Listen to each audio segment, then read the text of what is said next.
Welcome back to the Credit Society. In this video, I'm going to show you what you can do with a 800 credit score pre-built CPN that was tri-merged under my information.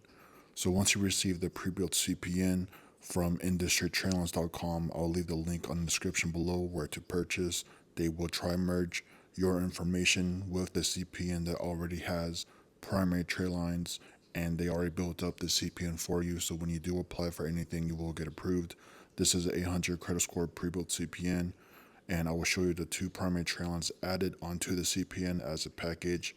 This one specifically has $90,000 credit limit total with a $30,000 credit card added and a $70,000 auto loan added. Since it is already reported, you can then apply for anything. That's why the credit score is around an 800.